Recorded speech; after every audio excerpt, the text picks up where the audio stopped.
Theodore. He's a tugboat and a friendly tugboat too. A friendly tugboat too. Oh, Theodore likes to do the things that friendly tugboats do.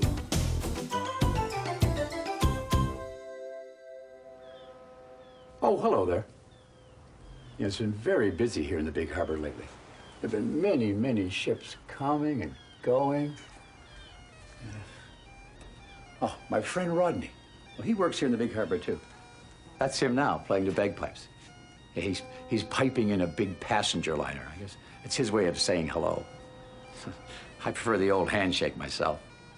But, you know, the harbor is a lot like music. You know, all the notes, it's the boats and the ships. They have to fit together perfectly. I mean, if there's just one single sour note, things can go wrong. Now, you take our friends, the tugboats, for example. Well, usually they get along wonderfully well. But there was a day, and it wasn't so long ago, when there was a very sour note indeed. You know, come to think of it, it was more of a buzzing sound. Theodore was moving Barrington barge. He loved pulling the flat-bottomed friendly barges to and from each shore. But more importantly, pulling barges helped Theodore prepare for getting his V word. So when Theodore became a V, he would be allowed to leave the harbor and go off across the ocean, pulling ships all around the world.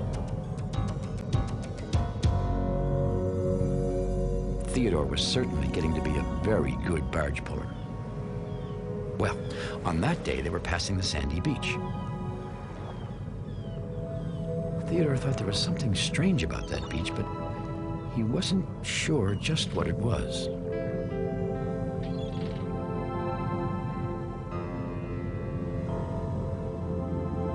Now, Theodore's favorite place in the whole harbor is the great ocean tug and salvage dock. It was the perfect place to be with his friends and dream of the adventures to come tomorrow. Emily was at the dock when Theodore arrived. "Emily, I've been pulling a barge," announced Theodore. Theodore knew Emily would be interested in how his job went. Emily often helped Theodore prepare for getting his own special V word by showing him the things he needed to know. But this time, Emily just said, "Oh, hi, Theodore," with a very sad look on her face. "Emily," said Theodore, "are you sad?" "The children aren't coming to play on the beach anymore," replied Emily. "I miss them." Theodore thought there was something strange about the sandy beach, and now he knew what it was. There were no children. The tugs loved the children who swam in the water and built sand castles. Why aren't the children coming around anymore? Theodore wondered. "It's a mystery," said Emily. "A mystery," said Hank. "I'm really good at mysteries." Hank came bobbing towards them. He had just finished pushing a garbage barge. "Why are you making that funny noise?" asked Emily. "Whoa!" shouted Hank. Before he could say anything, Hank began moving all over the place. "Whoa! He's out of control!" cried Emily. "Hank, turn off your engine."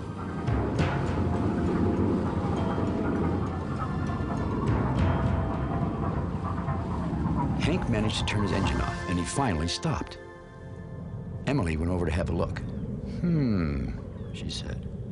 Theodore floated over, too. Sure enough, Hank's propeller was all tangled up in a piece of rope, some gunky newspapers, some seaweed, all kinds of garbage. "Now, where do you think all that came from?" asked Hank. "Well, that makes two mysteries," said Theodore. "What's the other mystery?" Hank wanted to know. Emily explained about the children not coming around anymore. "Oh, I know the answer to that," said Hank. "It's pollution." "Oh, pollution," said Theodore. Just then Fodak appeared. "I know what pollution is," he said. "It's things that make a big noise and a big smell and a big mess."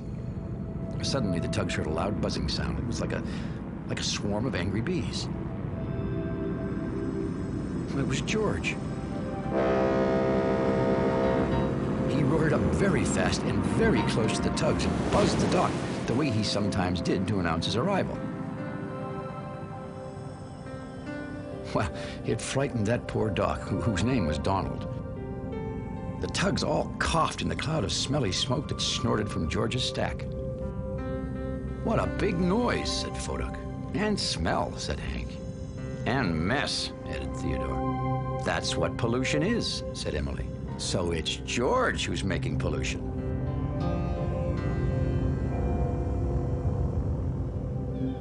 The following day, Theodore was pulling Barrington Barge back to his dock. When they got to the sandy beach, Theodore slowed down. There sure is a lot of garbage on the beach, he thought to himself. He wondered, is that pollution too? Suddenly, Theodore heard a very loud noise. It was coming from Foduck's radio.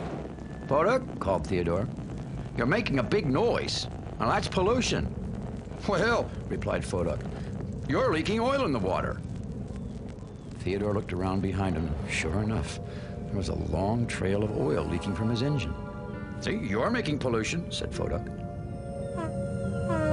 Right about then, our friend Hank bobbed past, and Foduck noticed he was missing his two front bumpers.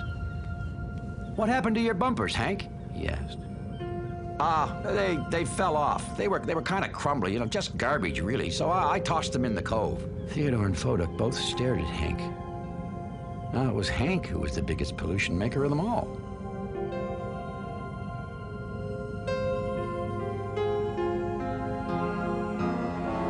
The sun was beginning to set over the waters of the big harbor. The big, noisy harbor. Theodore and Foduck's horns filled the air with loud toots. Oil is worse than noise, said Foduck. No, declared Theodore. Noise is worse than oil. Well, replied Foduck, broken bumpers thrown away on the shore are worse than everything. George and Emily were returning from moving a giant oil tanker. George vroomed his powerful twin engines. He began to go faster and faster, racing towards the dock.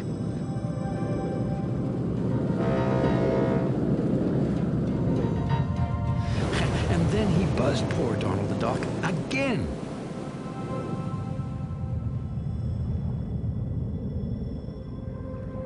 You don't need to buzz the dock and kick up all that smoke, said Emily. You're just showing off. What do you mean, me? Replied George. You always leave your engine on even when you're not working. Well, that makes smoke, too. Well, all the tugs began to toot and talk at once, and the loudest of them all were George and Emily. I mean, you could hear them clear across the harbor. Of course, the dispatcher heard them, too. You tugs are disturbing the whole harbor, he said sternly. Especially George and Emily, and you two should know better. Then the dispatcher told George and Emily that if they couldn't get along, he would have to cancel their next trips on the ocean. There are other tugs, he said, who could go out on the ocean, like Theodore. He's been doing a lot of good barge pulling lately. Now, please, be quiet and go to sleep. And with that, the tugs turned slowly back to their places. All except Theodore. He couldn't believe what he'd just heard. Did the dispatcher really say he might be able to go out on the ocean? Oh, that had been Theodore's dream ever since he was old enough to float. And it would mean he would receive his very own V-word, like the other ocean tugs.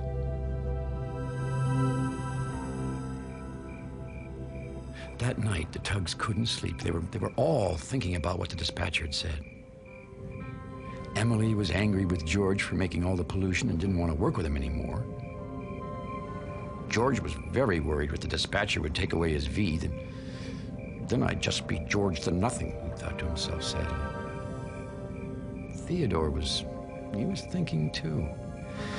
He was thinking about what the dispatcher had said and about his own leaking oil. And Hank's bumpers. And Emily's smoke, and George's buzzing, and Foduck's radio. Suddenly, Theodore had the answer. He knew how the tugs could all be friends again. Guess what, he shouted. The dispatcher told us to be quiet, said Foduck. So Theodore didn't say anything, but he began to think some more. Should he help his friends or be a V-tug? Help his friends?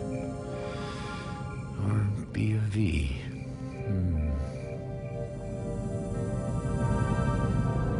The next day, when he'd finished his work, Theodore returned home to the Great Ocean Tug and Salvage Company. The other tugs had long, long faces just like him. That's because they were still quarreling about who was making all the pollution. Uh-oh, said Hank. It was George. Hank knew they were all about to get buzzed again. Donald Dock was especially worried. Well, he was ready for the worst. But George was worrying so much about not being a V anymore, he forgot to buzz Donald. Theodore didn't even notice. He was trying to make a very big decision. You see, he could make everyone friends again, but then he would miss his chance to take George and Emily's place as a V-tug. And he kept thinking to himself, what good would it be going away to the ocean if I didn't have my friends to come home to? Theodore swallowed hard, and then he said, you know what? The other tugs looked at Theodore. George buzzes the dock, and that makes smoke. Emily leaves her engine on when she's not working, and that makes smoke too. Foduck plays his radio too loud. Hank throws his bumpers in the water, and I leak oil. So, said George. Well, that means we're all making pollution, said Theodore. Not just you. Foduck thought about the harbor. I think pollution comes from lots of places, he said. There's smoke from the factory and oil from the refinery and garbage from the city. And there was lots of garbage on the sandy beach, too. It's everywhere, said Hank. Well, when they heard that, the tugs were even more upset. With so much pollution, what could any of them do about it?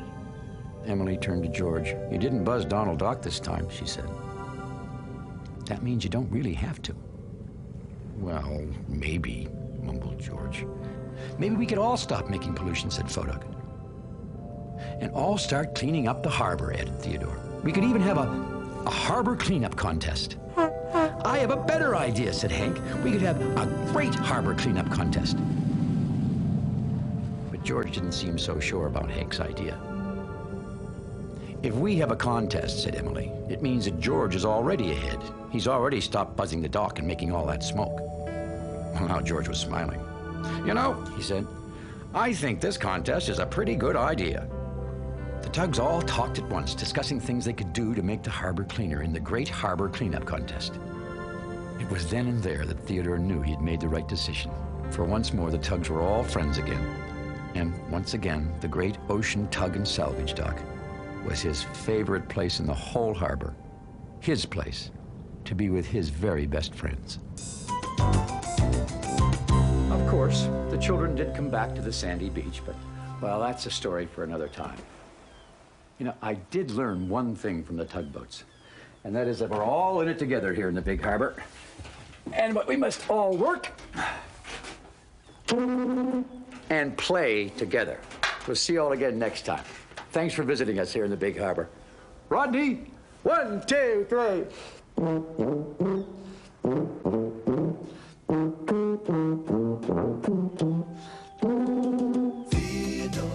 There's another story coming right up, and you can always learn more about Theodore Tugboat on the internet. Find us through PBS Online.